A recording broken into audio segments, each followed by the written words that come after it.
How do you find the will to fight back against a world that wants to keep you sedated, average, and stuck in place? Join us for the tools and strategies you need to create a life of abundance, discipline, and high achievement. This is the Tactical Empire with Jeff Smith.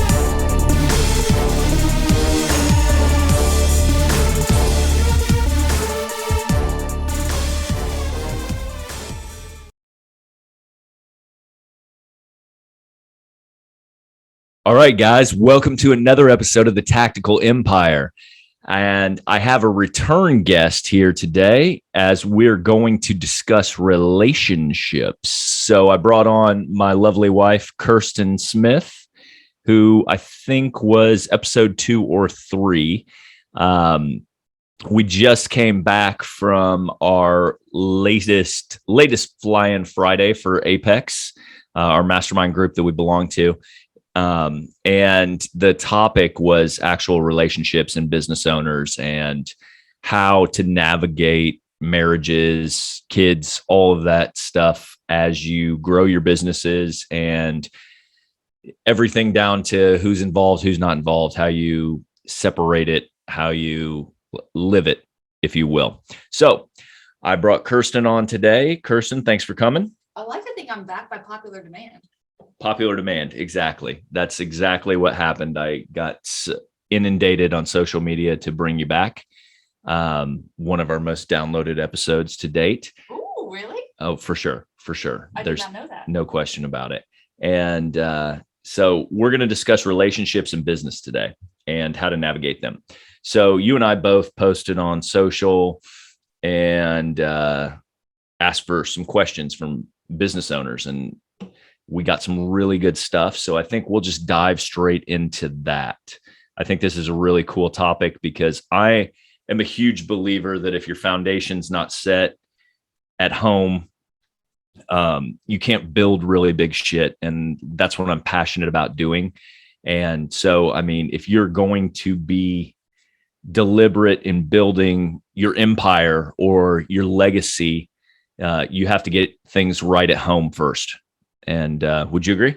I would completely agree. Okay. So I think what I talk about most is that it starts with you between your ears and your heart.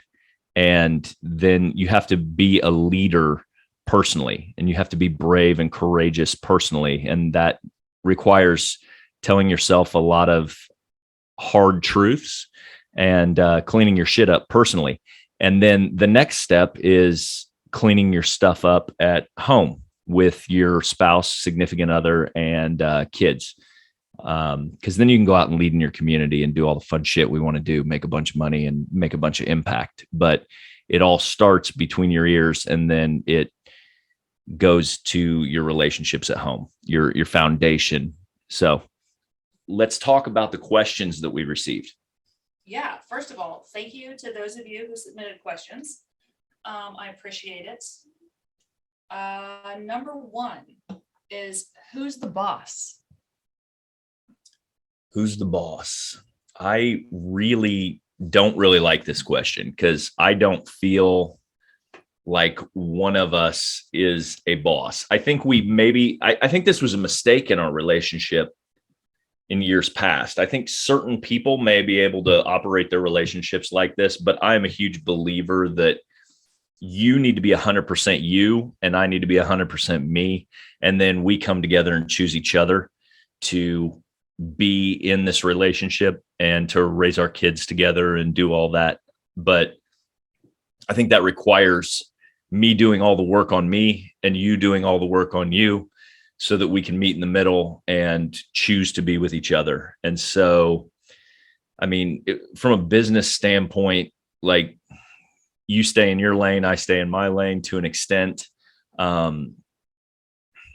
offer feedback. You have your own business now, which is a couple of years old at this point. So that's kind of cool. And that's brought a different dynamic to things because I provide feedback and you take it or leave it, which is fine.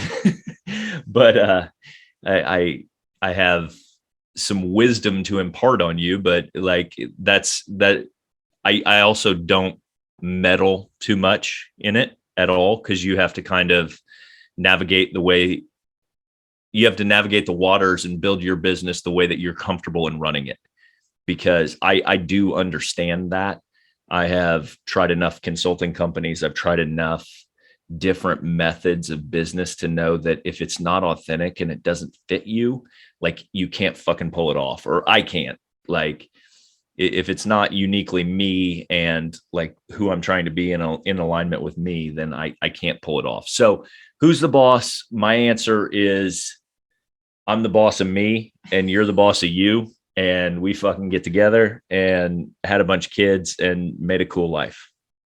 Agreed. I'm going to elaborate because not everybody knows all of the sort of trials and tribulations and ups and downs and the ways that we have navigated this over the last decade. Because we've basically tried every possible permutation of working together, not working together, me working for you, like anything that you can imagine, we've attempted it. So 10 years ago, when we opened a business together, we both worked in it.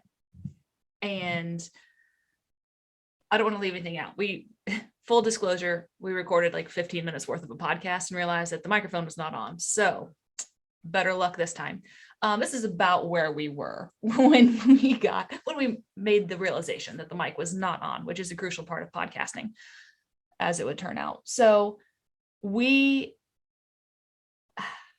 worked together.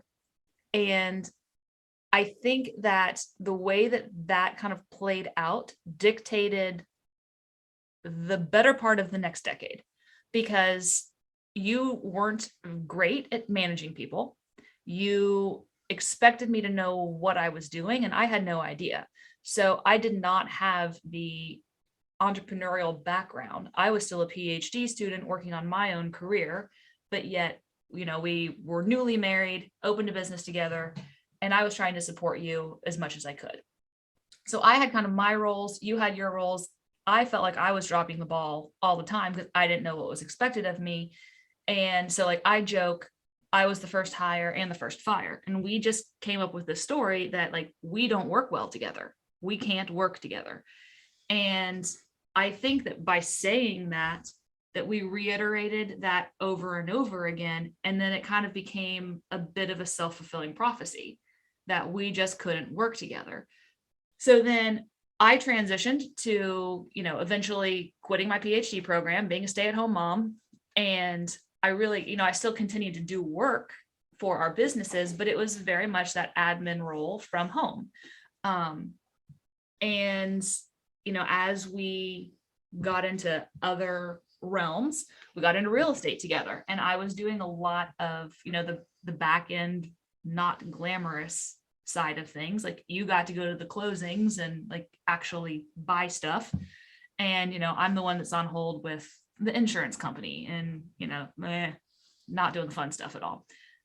So I never got to go out and like do glad handing. I didn't feel like I was a business owner or an entrepreneur or anything. Like we've discussed this. So I think that for a while, we still worked together, but we weren't working closely on a daily basis. And because we had that garbage story of we don't work together well, we didn't communicate. So once I became a stay-at-home mom, but still supporting from home, and you were going out and doing the entrepreneurial thing, we kept this garbage story all the time that we don't work together. And we continued to not really communicate about business and about where our businesses were, the strength of our businesses, the health of our businesses. And I think that in hindsight, speaking personally, I don't think that I realized at the time that we were doing that. Do you? I think it was communication more than anything. Like I was drowning because I didn't know what the fuck I was doing. And I was trying to figure it out. And every time that you shifted focus and weren't 100% in on the business, I felt like you were fucking me over and like I couldn't rely on you. And so it manifested itself into all this other shit that I have personally. Right. Mm-hmm. And so I felt like, okay, I can't depend on Kirstin because she's watching our baby or something like that, or busy doing something. And so the way that I am and the way that I was, I should say, I think I'm better today because I think we're a fucking awesome team now. The way I was before, though, was very binary. It was all or nothing. And like, so you were either in and I could depend on you, or you were fucking dead to me. And like, you weren't dead to me. Don't get me wrong. But I mean, we were still in a relationship, obviously. And Till like, it came time to have another baby. But I just, when it came to business, I wrote you off and said, I can't rely on you. And so that was the story for the better part of 6 years, at least 7 years, maybe more. And that was really frustrating to me because I was doing a lot. And like, I felt like I was drowning in a different way. And I was still trying to, like, my hair could be on fire and there'd be complete chaos. And then you would bring me more chaos and need me to like urgently do something. And I would drop what I was doing and do it for you. But it was the kind of shit that like you never get any appreciation for. Like, you know, if there's any moms or wives listening, like, you do a bunch of stuff for your family that's like a support role, and like no one ever thanks you for putting their socks away. But like, you bet your ass when no one has clean socks, they're coming to find you. Right? It was that kind of stuff. It was like, I didn't feel like I was ever set up for success, that like I could do things for our business to help us as a team, like move the ball down the field. I just got like the shit, and it wasn't ever meaningful. And I didn't get appreciation when I did it. But the second something went wrong, or like I couldn't anticipate that there would be a need for something and I would disappoint you, then like I caught all the shit. Same kind of thing. Yeah, and we went a mile long on a tangent. Who's the boss? Yeah, who's the boss is the fucking question. Yeah. So like she just went all backstory on you. And so right now we're a team and we communicate greatly. Before there was no boss. We were just all shitbag entrepreneurs trying our best. And she was at home feeling bad is the answer. We've tried it all. And the only way it works is to like figure out what you're both doing, bring it to the table. There is no boss. But also, I mean, that brings up a good point. If you have delineated roles in, like, if you were the COO and I was the visionary or CEO of the business, then that is not the way our stuff is set up. Just full transparency. She is not like the integrator or the COO of our businesses. Not for any reason, just we haven't broken things out like that. She's not involved at the gym unless we need her to be now. And so she doesn't really have a role specifically at the gym either. To be fair, if your roles are delineated like that, then you need to respect those roles. Like if you were the COO, I would shut the fuck up and get out of the way and do whatever my role was. And I think that's the best way if you're both involved in the business is you have to respect the position and respect that your partner has the experience, the wherewithal, and the right intention, because you guys are all on the same team. Like now we kind of bring it, everything is like a melting pot of ideas for us. And I respect your ideas. I take them and I process them and I use what I can, and I discard the other stuff, just like I was saying that you do with me. Right. Realistically, like everything in life, it's going to come down to communication, right? Our communication used to be shit, so we work together like shit. Yeah. Right. Our communication is much better now. You know, it took a goddamn long time, but we got there. We communicate a lot better. So like we can anticipate things and we can adjust as needed to work together in ways that we weren't able to work together before. Yep. Let's move on to the next question because I'm about to fly off on another ADD tangent. So we'll move on. Who's the boss? There is no boss. Go. Okay. Next one. Speaking of communication during a conflict, what does that look like? And how do we communicate feelings to one another? Feelings about business or feelings about relationship? Both. Okay.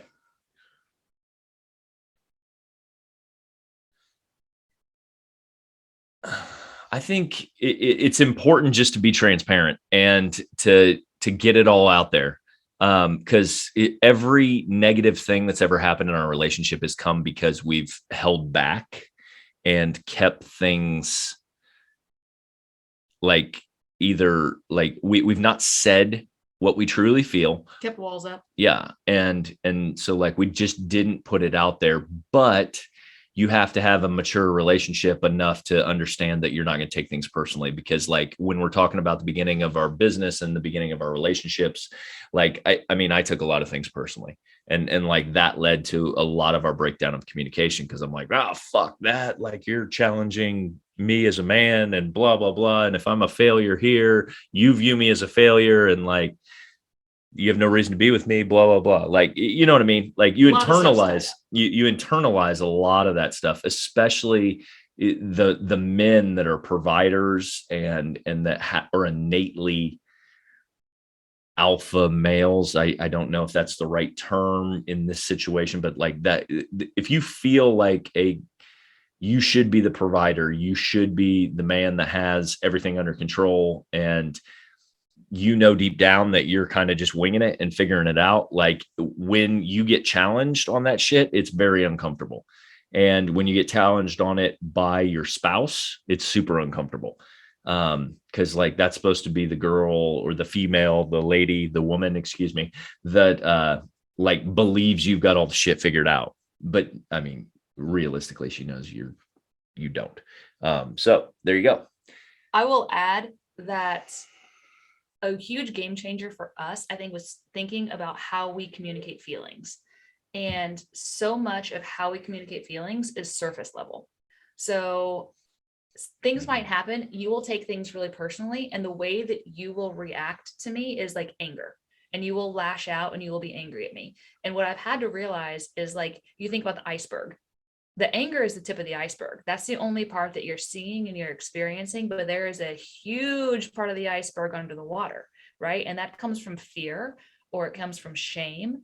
And when you can get to the root of what's going on, like that way, I don't take things as personally. I used to get really upset when, I would say something, I would try to contribute, we'd communicate, and you would lash out and get angry with me.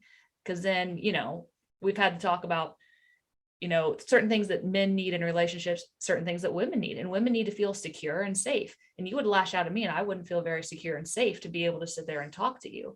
And that would cause me to just put up walls and get closed off, which doesn't solve anything. So being able to look past that anger and figure out that, like, oh, okay, this is actually, you've got some shame tied to what's going on.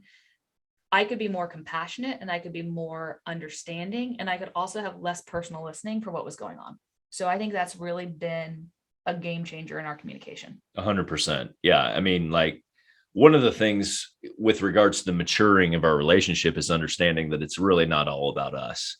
Like if you come to me and you're mad and you are lashing out at me or using like a tone that I don't like or whatever, and like I need to, same thing. I realize that you've had a long day with the kids, or like there's a lot on your plate. You're scrambling around trying to make 9 appointments happen in 7 minutes, and it's just incredibly difficult. And I realize that it's not about me.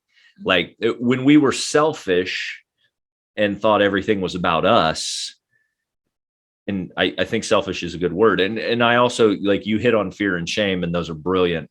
Those emotional drivers drive almost everything that we do. Like many of our behaviors are rooted in those type of things. And so once your partner realizes that you're not coming at them necessarily, like, because you, like, for instance, like you'll say something to me and the timing's bad or something like that, and I'm very short with you and to the point, more so than my nature. And but it may have just been that, like, I've had a long day, I've been going at it and getting my ass kicked throughout the day, and that, like, the timing is just like, hey, I need to sit here in silence for a minute, and you came to me and you're like, brought me something that I didn't need right then, right? And like, that's not about you, that's just like, I need it in 5 minutes from now, not right now. Yep. Absolutely. Cool. All right. Moving to the next question. How do you ensure quality relationship time if you are also working with your significant other? I've got an answer on that. Be fucking deliberate about it. Yes. Schedule date night. Like, it's kind of a non-negotiable. It's just like everything else. If you're trying to get fit, like if you're trying not to eat shit, if you're trying to make a bunch of money, then you need to block time, schedule your fucking sales calls, like schedule your workouts, schedule your food, you schedule your relationship, like not to the point where you're like doing it at 5:00 in the afternoon or something on a calendar. That's kind of weird. People do it, but I know people that do it. Not real spontaneous, doesn't sound super fun. But damn it, they get it done. They do. They get it in. And part of battle is getting it in, consistency. Wow. So Ooh, I will not be back by popular demand after this episode. So I don't even remember where I was. I lost track. Jesus. Okay. Date night. Schedule that stuff. Be intentional about it, right? Like I tell clients, if you want to get a pull up, like that shit isn't just going to happen, right? Set your goals, look at your goals, make sure you're on the same page, make a plan to achieve your goals, and then work your plan, right? Like we have goals to have a level 10 marriage. Hasn't always been that way. It's not going to appear overnight, but we have a plan to get there. We had to fix a bunch of shit in our relationship, right? Made a plan to work on it. We did the work. We're continuing to do the work. And one of the things that I think is great is to have a weekly date night. It is the best thing that you can spend your money on, especially if you have young kids. By all means, the biggest ROI, because I heard once, and this phrase stuck with me, there was a family counselor or a marriage counselor, and she said, like, everything that you might be working on in your life, it will only make it if the relationship makes it. So like, if there are moms listening and you are sacrificing your relationship with your husband because of the kids, or you can't get away from the kids, you have to carve out that time, because if your family is important to you, your marriage has to be the basis for that. Because if your marriage doesn't make it, then your family doesn't make it, right? If your marriage doesn't make it, then your business may not make it. So the bedrock, the foundation of all that stuff is making sure that you're intentional, you're creating the relationship that you want. Yeah, that's super powerful. That statement alone is something that I repeat over and over, that like it's not about your kids. Like people bring that shit to me all the time that have young kids, and we've got young kids. Our kids bring that shit to you. They're like, why am I not number one? They do. And I tell them flat out that my wife is fucking number one, 100%. Because without our relationship being top notch and being worked on and invested in, like our kids are going to suffer greatly. And so like, I'm 100% transparent with those little fuckers that like, I love my kids. That it really is about our relationship being strong. And because I grew up, we come from vastly different backgrounds. Like I grew up without a father in the house, and I grew up in a different way than you were raised. And so like for our kids to have a decent understanding of what that looks like, they don't, obviously they can't conceptualize it at all, but like your foundation is your relationship with your spouse. And if you abdicate that or blow it off, it will erode everything you're trying to create. Without a doubt. Next question. You ready to move on? Sure. Okay. Yeah. The next question. How do you finalize a decision if there's a disagreement between us? Let me add one thing to the one before. Sorry. I thought you said you were done. I apologize. Communicate, Smith. Sorry. But like fitness, family, finance, freedom, like those are my pillars, right? So like I make my daily action list off of those things so that I'm checking that box and I'm filling those cups, right? So my family gets communications every day. Those are on my checklist, on my to-do list. Like I send my wife texts every day. to just ensure that I'm communicating. It may seem like a small gesture. I tell her I love her and I check on her to see what she's doing in the mornings. And I do that every single day. And it's part of my checklist. I also kiss my kids and tell them I love them every single day, individually, obviously. But like, it's exactly like running a mile every single day. If your relationship is important to you, this goes for everyone. I mean, like if you're trying to have a friend or you're trying to network, it's the same way. Who are you touching? Like send 3 texts a day. If you're trying to improve your business, send multiple texts to touch base with people on a regular basis. Just like everything else. It's so simple. It's stupid. Your relationship needs served the same way you serve everything else that you know what to do. This is not new stuff. All right. You brought us back here. So now I'm going to add something. Okay. We're never going to finish this podcast. I know. If you are married, you should know what your love language is and what your spouse's love language is. Just had this conversation with some of the Apex spouses. And so Jeff just pointed out that he sends me a text message to tell me that he loves me and like to say something nice every morning. He does do that. And there was a time period where he was doing it and then he quit doing it. And I was like, oh man, he quit doing that. So I do notice, but I will say words of affirmation are not my jam. Okay. Mm-hmm. I love in terms of acts of service. That is what, like, I receive your love by acts of service. And that is how I naturally want to love other people. So the thing that gets me, that like makes my gratitude list every morning, is that Jeff makes me coffee, because it's an act of service. Like the words of affirmation, okay, sure, they're nice, but like they're not going to trip my trigger ever. So if you can figure out what your spouse's love language is, and then figure out what yours is, because odds are you're going to love them in the way that you want to be loved. So like Jeff loves words of affirmation and I'm not good at it, right? Like I'm not good at going out there and being like, hey, I'm proud of you. Thank you for what you do. I love you. And like, I'm just not super touchy feely and I'm not very expressive. So, and that's stuff that I'm working on, because I want my kids to receive that and I want Jeff to receive that, but it's not how I naturally just express my love for people. So that can really clear up a lot of like, sometimes when it feels like you're not speaking the same language, or you're doing things all the time and you're giving something your all and it's not being received, that can be why. So I just wanted to throw that in. Awesome okay. Feedback. How to finalize a decision when there's a disagreement. Oh yeah. You reversed us here.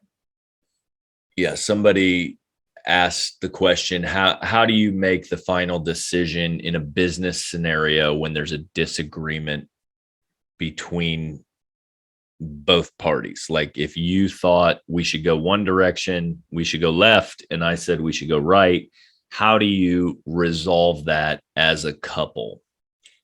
I think it depends on, we're in a situation personally where like you kind of have your baby and I have my baby. And I think whoever's baby it is going to get the final say, right? Like you take the primary amount of the workload when it comes to the gym, right? Even when it comes to real estate, I'm going to defer to your expertise because I think that you know more than I do. And I trust your ability to play in there. If it comes to like my business and we disagree on something and my gut's telling me to do something different, then I'm going to get the final say. Yeah. Because like that's my baby.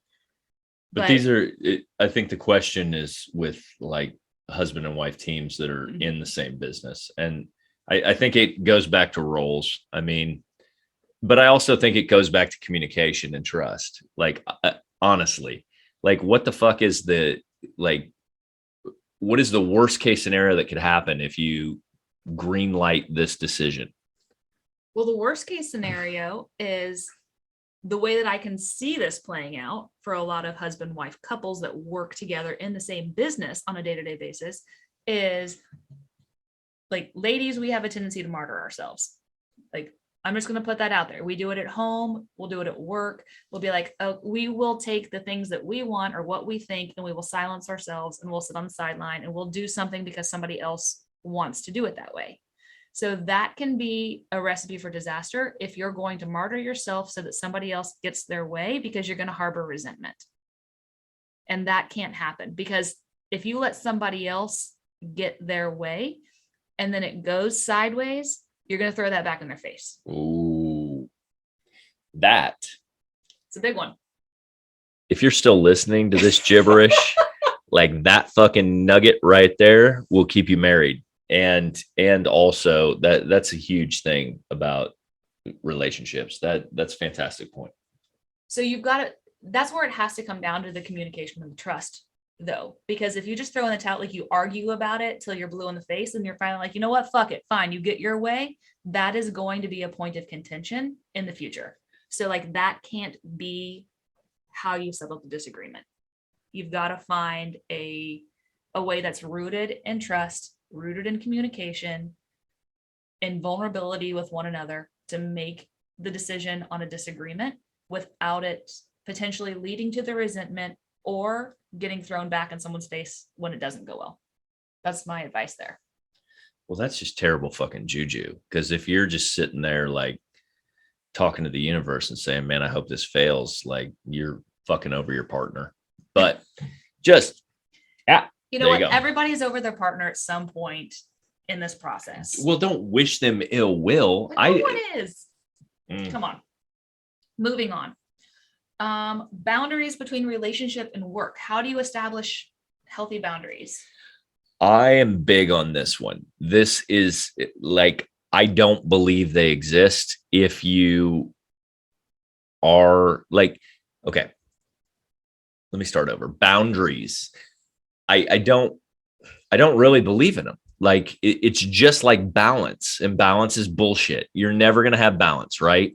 So like the life that we've engineered, the little world that we built so far allows us to operate on kind of our terms, doing our thing when we want to. But what that does is that ensures that we get everything done and everything catered to, right? Like we get the family taken care of, we get the business taken care of, we get the fitness taken care of, the travel, the fun, the shit that we do, the birthdays, the relationships that we have outside of our family, we take care of.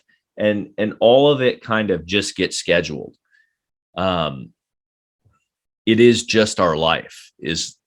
I don't think there's a boundary. Like we schedule date night. We focus on talking to each other alone from time to time so that we're not interrupted by our 4 kids. I just think you have to, if you're married to an entrepreneur or if you're in that relationship, I think you have to decide if that's what you want, because it's your life and it's going to be your relationship.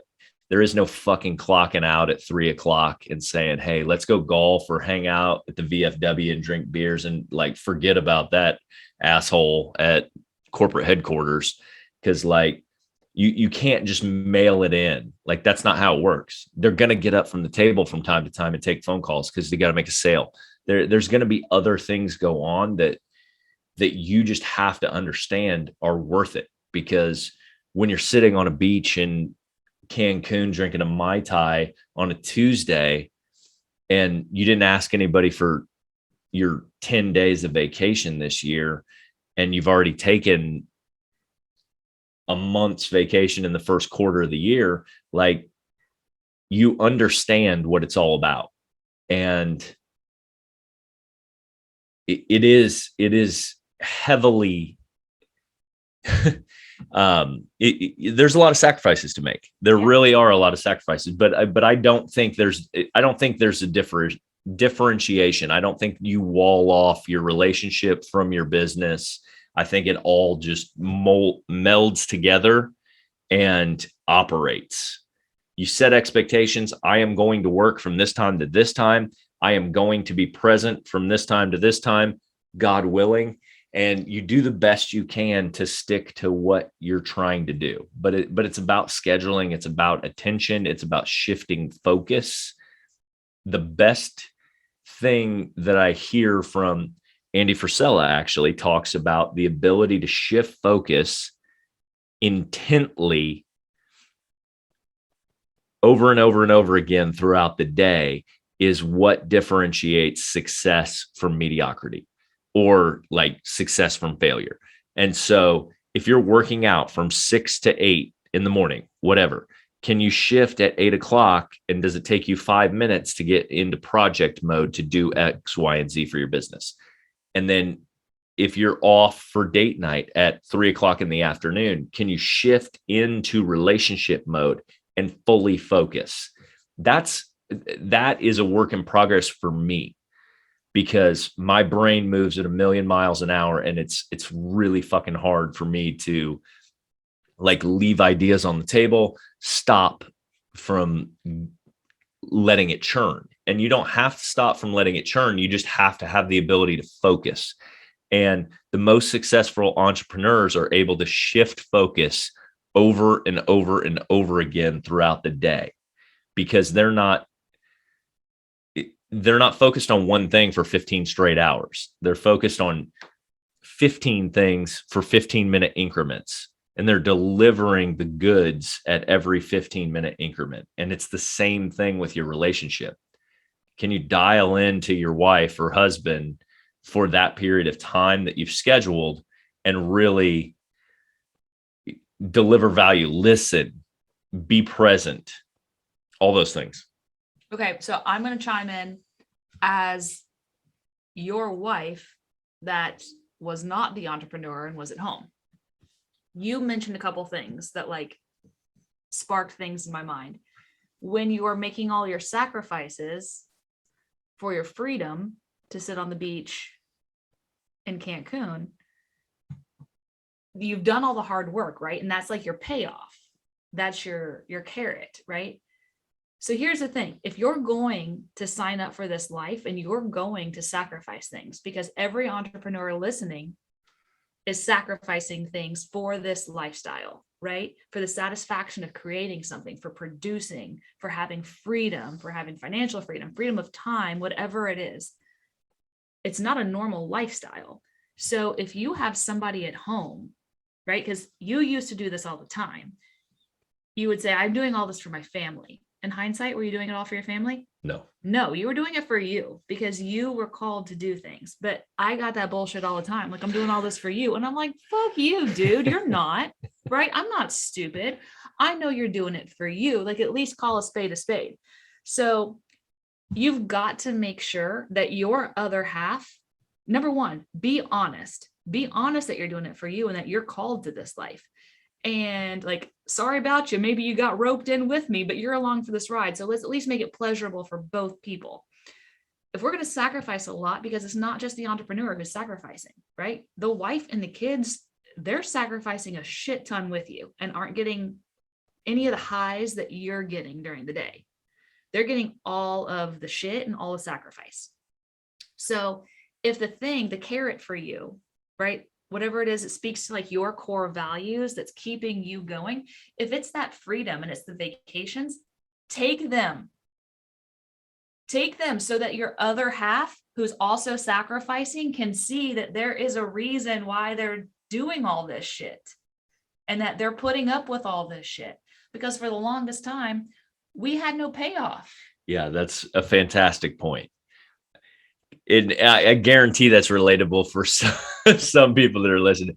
Hey, babe, just wait. It'll be great when we get there. Yeah, right. Still waiting. Like, so many people are just sitting around like waiting. Like, when is this going to be fun or rewarding? Or because I think you guys, like, you're doing things because you're getting like, you get the feedback from it, right? But if you've got a family at home, they're not getting any of that. Right. So if you're setting targets and you're setting rewards, like, make sure that you're kind of on the same page and that, you know, what speaks to you as a reward. If it's that beach in Cancun, then fantastic. Your wife loves that too. Then you're both working on that. Then give her the beach at Cancun. But you got to book it though. Cause like, I think like I could work for literally 10 years straight and not care. We literally took our honeymoon in January after being married for 10 years. Like, we never went on vacations. Yeah. Ever. We never had any rewards. It was just like slog through this shit all the fucking time. Yep. Have fun. And if you do that, you will manifest your reality into like, it will never be the horizon that you're seeking. Like, you will never reach your goals that way. Like, so the best way you can do it is just book your trips and make them happen. Put them on the calendar, and they are what they are. Like, it doesn't have to be something fancy. It doesn't have to be some beach vacation. It could just be camping, the two of you, or something like that. But book them and force yourself to do them. I promise you'll be more creative, you'll be more productive, and you'll sell more shit and make more money. I promise you. Yep. Because I would say for sure, if you are going to try to set up some boundaries, schedule your shit and truly follow through on it. So if it's like no phones at dinner, give your family dinner at the table and put your phone away. Right? Like, if it's no business at date night, then like give your wife attention at date night. Because if you can package up like that 30 minutes or 1 hour of quality time, like, I think about this with my kids. My kids want to play stupid LOL dolls or something. There's a million things I would rather do than sit down and like build Legos or play LOL dolls. I don't know. I'm like, I gave you all a bunch of kids to play with. I don't really want to play with you. I'm just not that kind of mom. But when I do that, it doesn't take a ton of time. If I give them like 15 minutes of quality time, like, man, that's so much goodwill. It'll buy me days worth before they harass me to play LOL dolls again. same thing in your relationship. Exactly. If you spend 30 minutes on it once a week, it'll be night and day, rather than 3 half-ass hours kind of talking to each other and staring at your phone. Yes, your phone. Don't half-ass a bunch of things at once. Whole ass one thing. Okay, the last question that we got, I personally love. I think it's phenomenal, and I really want to speak to this. How do you, or should you even attempt to get your spouse to level up with you? Yeah. This is a fantastic question. Yeah. So one person is not doing the personal development deep dive work that the other person in the relationship is doing. And they cherish the relationship. They want it to last. But the other person is not currently equally yoked, as we refer to it. There is no way around that, honestly. You have to let them find their way. You lead by example. Again, like, I'm huge into leadership. Like, you can't just tell people what to do. You have to be doing it on a regular basis. So let's get like very real. This was our dynamic for a long time, right? Because I was at home raising a bunch of kids, super overwhelmed, not enjoying life, just kind of getting through. And you were joining masterminds, you were investing a lot of money, you were reading books, you were investing time into your fitness, you were becoming a better person. Yep. So what, from your point of view, what was going on with me? What was your frustration with me? What were you trying to do to reach me? Like, talk about that, like real life example.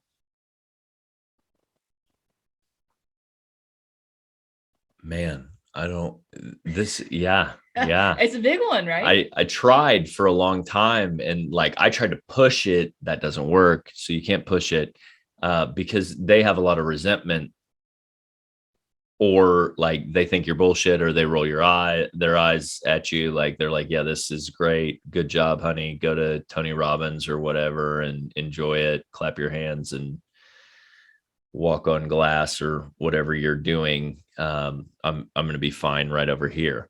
I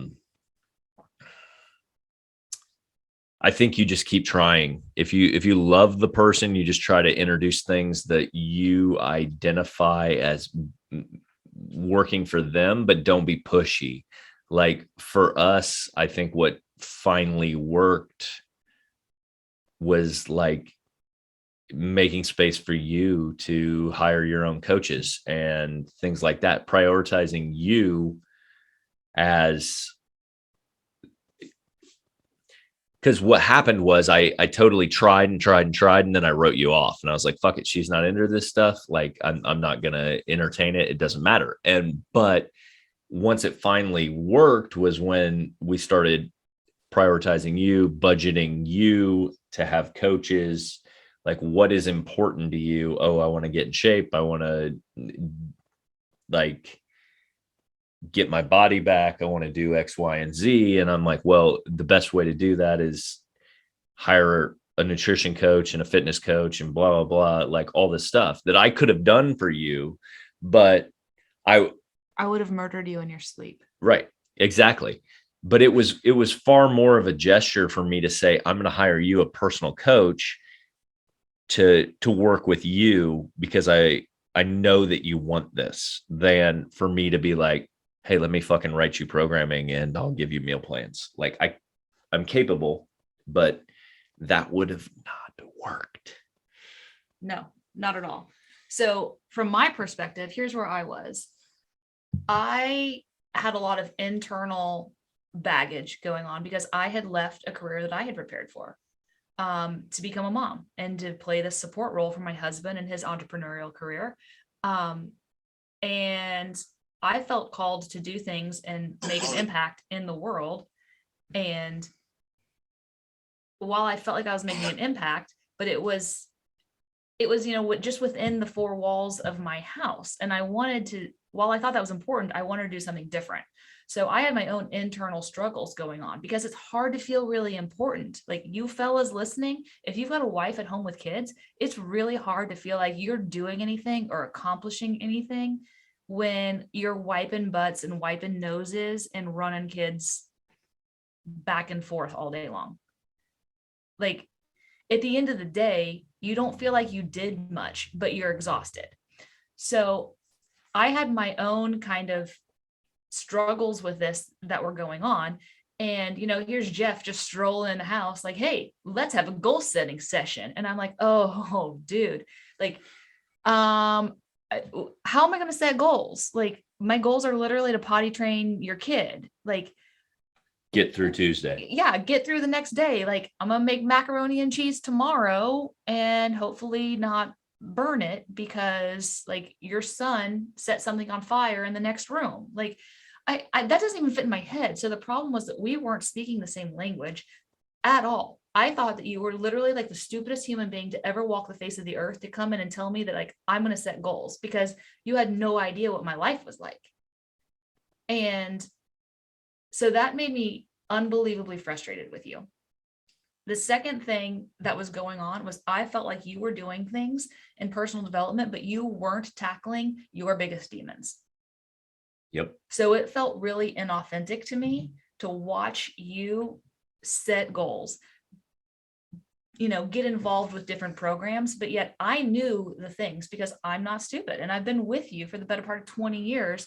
I know all the things that, like, make you tick. I know the things that you need to address in life that you need to work through. And you weren't doing that. You weren't doing, like, the actual valuable deep work that had to happen for you to become the person that I knew you could be.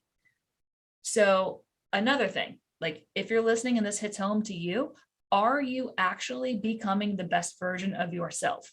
Because you cannot lead anybody else until you have done that. When you have addressed all of, like, the nitty gritty shit, because the person who loves you already knows that stuff exists. But if you're not addressing it and you're not improving on those things, then they're not going to level up with you because they don't think you're truly leveling up, if that makes sense. Yeah. I spent years doing 90% and leaving 10% behind the door, I guess, and not dealing with that stuff. And you did the easy work and not the hard work. And so it's difficult to get somebody to follow you when they see you do the easy stuff, but leave the hard stuff untouched. So that was part of my frustration. And I will say that I think what finally got me was you investing in me, because being a stay-at-home mom and not having my own money, like financially, you're very trapped. Like it's not a good feeling. And you've got to really be in a secure relationship for that to be okay. If there's any kind of like tumultuous stuff going on in your relationship, as a stay-at-home mom, not like siphoning off money in a hidden bank account somewhere for like a rainy day, you're like, oh shit, I am stuck here. This is real. And there were a lot of things that like I would never invest in myself. I wouldn't spend money on myself. Again, like we martyr ourselves. I would go buy shoes for my kids before I would buy shoes for myself. So for you to spend what was a decent chunk of change and, you know, get me a personalized coach to work on fitness and nutrition was a really big deal. That was like, instead of just talking the talk, you walk the walk, right? You showed me like, I value you. Your goals are important to me. And I had to start with just really small goals because it didn't fit in my head. Like, what am I going to do with life? I'm just raising these kids. Like, I'm trying to get through the day, but I can set a small goal, right? Like I want to feel good in a bathing suit. And that was something tangible that I could work on. And in the process of doing that and showing up for myself and you showing up and supporting my goals, then that led me to start setting bigger goals. 100%. That's where it works. That's how it works. So that's my advice. Having been the one that didn't want to level up and was resentful about it, like if you all are trying to reach your spouse to do the same, figure out what their kind of small tangible goals are and figure out a way that you can show them your support. Like put your money where your mouth is and show them that you want them to prioritize themselves, right? Like don't let your wife continue to feel like an unpaid nanny and housekeeper. But that brings us all the way. That was gold, by the way. That was gold. But that brings us all the way back to the very beginning, which is like 100% you, 100% me. Like you weren't 100%. No. So invest in your partner. If you truly want them to succeed and you want to be equally yoked and moving forward and building big shit, invest in your partner so that they can get to 100%. So that they can come meet you. And if you're bullshitting like I was bullshitting and not doing the hard work and leaving behind 10%, 15% and avoiding it, like look into that too. Okay. We have drugged this on very long. I feel we ended on a high note though. It was a stellar note. I hope you guys stuck around for that. All two of you, thank you so much for putting up with this podcast. It's fucking bullshit. There's gonna be a lot more people than that. Lots more people. We won't have her back for a long time, guys. Guys, thank you. This has been an awesome episode. I hope it helps your relationships. If you guys have questions, you can touch base with me. You can find me on Instagram at Real Jeff Smith. You can reach out to me on the realjeffsmith.com on website as well. Where can they find you? I'm basically the stay-at-home mom whisperer. So guys, like no joke, this is near and dear to my heart. Reach out to me. Don't hesitate if there's stuff going on, and I'm happy to jump on a call and figure out, you know, what you need to do to make sure you're on the same page with your wife. You can find me at kirstinsmith.com. That's Kirstin with 2 I's. You can find me on Instagram, klsmith24. I'm on all the socials. Reach out. I love this stuff. If you want to coach for your wife, I only work with busy moms and I do fitness and nutrition. So there's my shameless plug. There you go. There you go. Real Jeff Smith, klsmith24. If you guys got something out of this, share this out. Let me know if I can help you. We're here for you. Take care. Not for the next hour, though, because we're headed to date night. Date night commence. Thank you for listening to the show. Make sure you subscribe, leave a review, and share with a friend. We'll see you on the next episode of the Tactical Empire.